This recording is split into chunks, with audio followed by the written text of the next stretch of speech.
So Douglas, the Hamilton campus president, welcome to your accountability session today.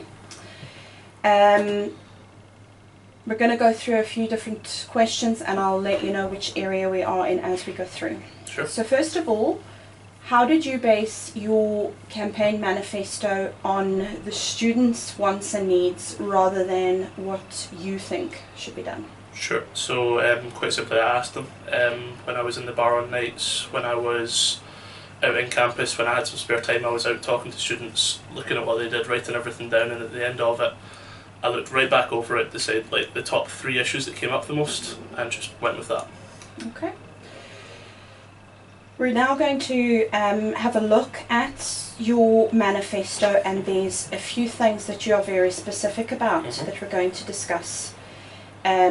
So you said that you will be gaining students' opinion and taking forward things on a few different issues, and we're going to go through those one by one. So first of all, you mentioned poor lighting. So can you give us more information on that and tell us where you are?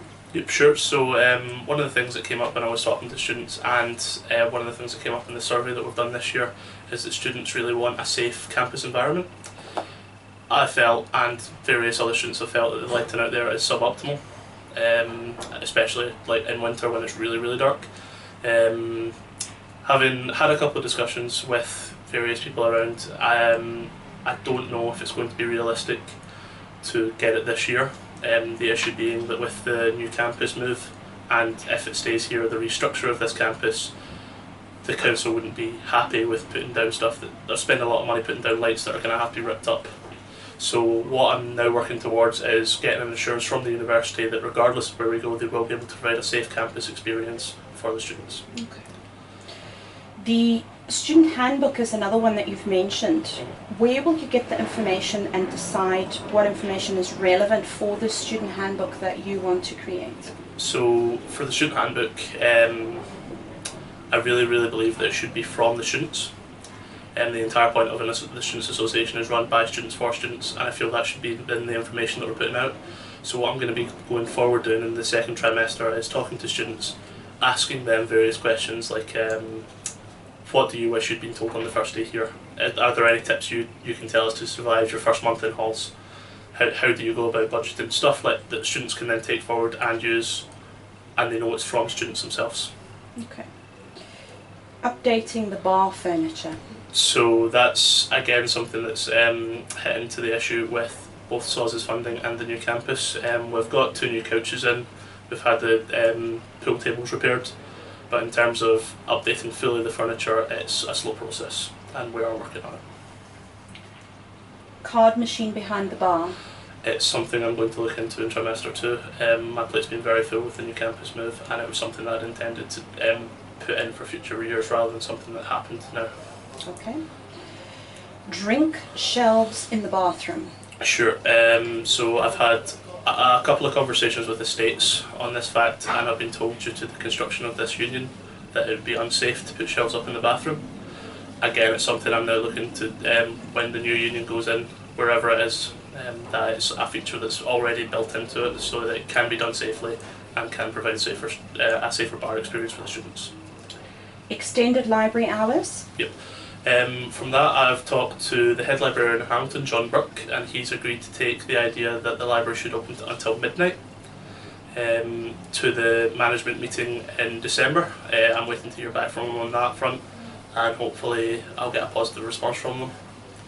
Okay. Relaxed visitors hours in halls. That was something that I'd allocated to trimester 2 as well, so I could run a full housing campaign on it, not just for hall students, but for student accommodation across Hamilton. I've spoken to Raj and Avril a couple of times via email, and I'm looking to set up a face-to-face meeting when we come back in the new year so we can start discussions on this. Okay. So that's the list of things that you wanted to get your students' opinion on. Another thing that you mentioned in your manifesto is that you will promote services. When you say that, you're not very specific about what services you're promoting for that, and how are you planning to promote these services? Sure. So when I speak about services, I'm really talking about the student link. I don't think it's an area that's very well known about in Hamilton, and certainly from talking to students when I was doing my campaign research, it's definitely not something that most people are aware of. The various support that's available, both emotionally and funding wise, it's not something that's very well picked up on. So my idea with that was to try and improve the student experience by allowing them access to stuff that will enhance their time here. In terms of what I've done to promote them, I've worked with them on the emergency £10 campaign that was on at the Freshers' Fair, that hopefully had a lot more people looking at the services that were offered there, and in the future I'll be happy to work with them with whatever comes up. Hamilton campus.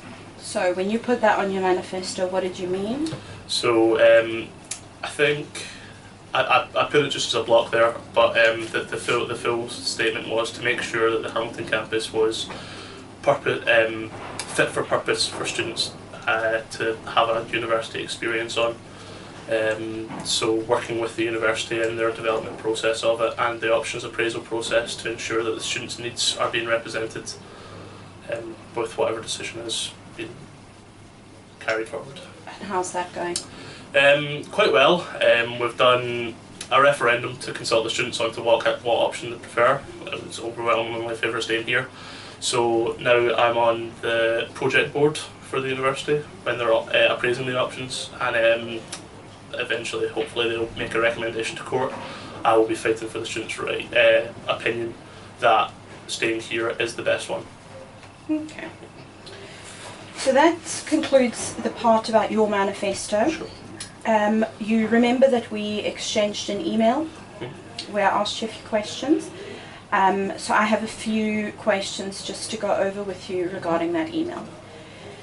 You say you will listen to the students and get their views addressed. How are you showing the students that you're doing this? I'm showing the students that I do this because anytime anyone comes to me with an issue, I listen to them and I take it forward to the university. The same applies for emails, and just in general as I'm walking about the thing.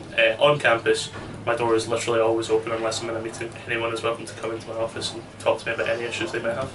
Okay. You offer your full support to students. Have you had the opportunity to do this? Yep, there's been a couple of students that have came to me with issues regarding coursework or something similar, and I've just given them a bit of advice and talked them through it and allowed them to resolve the issue. So yeah, it's been quite good. Back to Hamilton campus. What did you gauge from the survey that you sent out, and what percentage of students took part in the survey, and what did you do to get the students to take part, to get their opinion? Sure. So in terms of numbers of people that took part, it was open only to Hamilton campus students. Roughly 20% of them replied to it, which is a fantastic uptake. About I think that equates to just under 650 students. In terms of how it was promoted, all student emails were sent out, and I was about on campus with my iPad and another tablet, so students could then sit and fill out the survey if they didn't have access to a computer. Okay.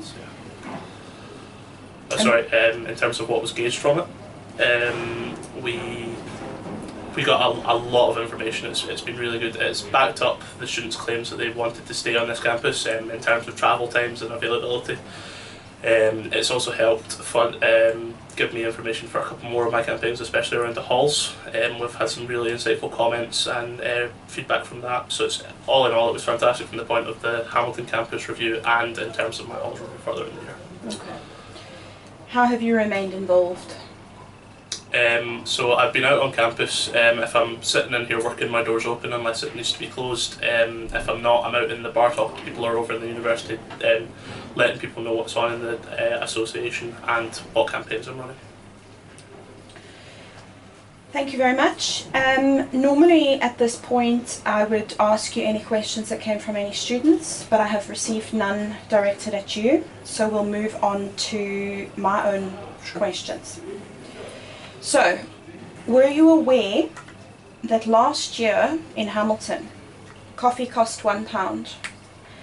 In all the changes that happened over the summer, Paisley's price went down by almost half, but yours went up to £1.30 for essentially the same size and cup of coffee.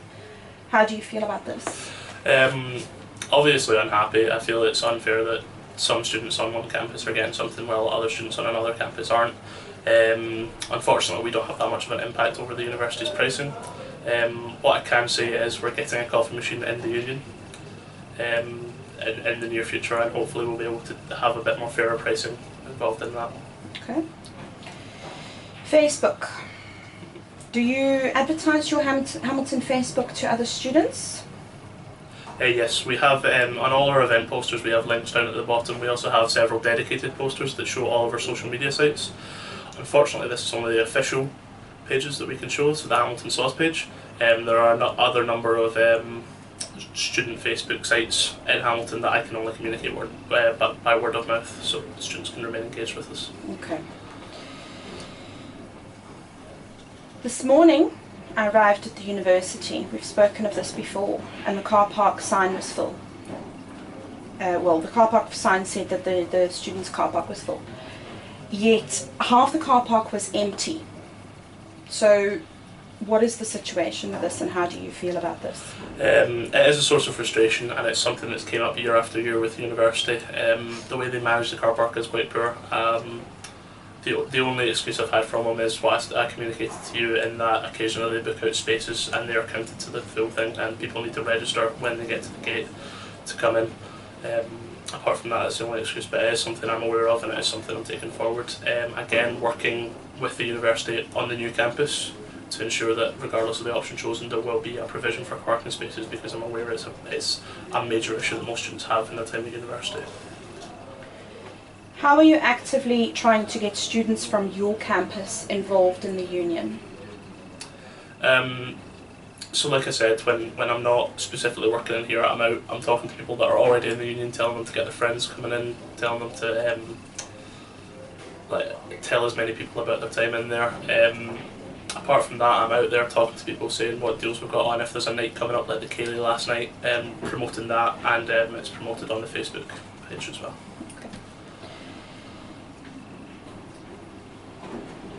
My email that we shared in the beginning of the trimester sat in your outbox for a week without your knowledge.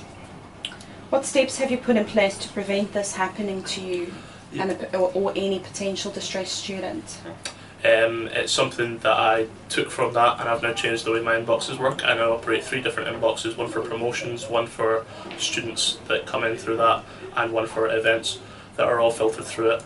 I pay more attention to the student one, which allows me to respond, and my aim is to respond to all emails within 24 hours of receiving them now. And are you meeting that aim? Yes, so far.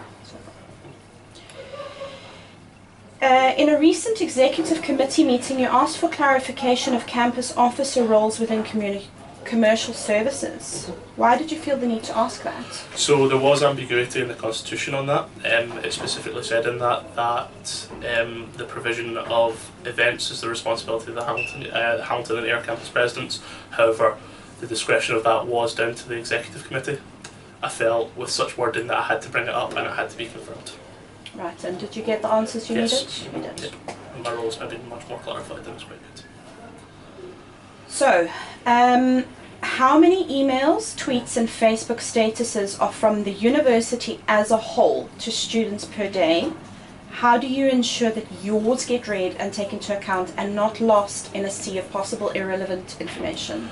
Sure. So emails wise, we do our best to send our information out at peak times when people are checking their emails. Tend to be about 9 o'clock and 5 p.m.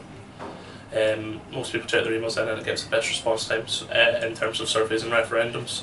In terms of social media, it is an area of weakness that I've determined in myself. I'm not as active on social media as maybe John or Jack is, and it's something that I intend to work on to try and improve for the students, so I can reach out to more of them. Okay. Calendars for each of the sabbatical offers were set up for certain purposes, and you've all been asked to keep this updated with any relevant information like what you're doing during the day, or if you're on annual leave or anything. Have you been doing this? Yes. Okay, so why are there gaps? What are you doing in between times when there's nothing scheduled? So how I use the calendars is if I'm going to be out of office or otherwise unavailable to students in a meeting or something, I put it in there so that they're aware of it. If it's blank, I tend to be in my office, either doing research for my campaigns, answering emails, or just various other things. So thank you for that. That's all I have for you. Is there anything that you would like to take this opportunity to say to your students? Just a reiteration of my door is literally always open if I'm in my office. Please come and talk to me if you've got any issues at all. Okay, thank you very much. Thank you.